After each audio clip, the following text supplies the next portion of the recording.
Tesla model 3 ₹70.00 90.00 lakh अनुमानित कीमत दिसंबर 2021।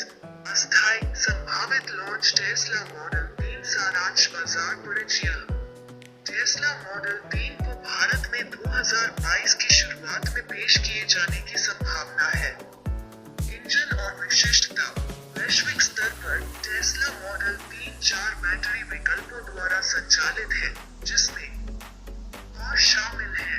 यह मॉडल एक बार फुल चार्ज होने पर 354 किलो मिलीसेकंड से 523 किलो मिलीसेकंड तक चल सकता है। बाहरी डिजाइन। टेस्ला मॉडल 3 की डिजाइन हाइलाइट्स में swept back LED headlamp, LED tail lights, 18 inch के alloy wheel, trailer mounted RVM, rear bumper mounted reflector, LED के लिए एक लिप स्पॉइलर और एक वैकल्पिक एयरो किट शामिल है। आंतरिक और विशेषताएं। अंदर टेस्ला मॉडल 3 को डैशबोर्ड के केंद्र में एक बड़ी टैबलेट स्क्रीन मिलती है जो इंफोटेनमेंट सिस्टम के रूप में काम करती है।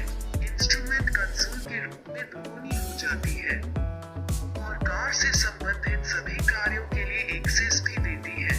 All black leather upholstery, panoramic sunroof, dashboard पर वुडन ट्रिम्स। बैठने की क्षमता। टेस्ला मॉडल 3 में 5 लोगों के बैठने की क्षमता है।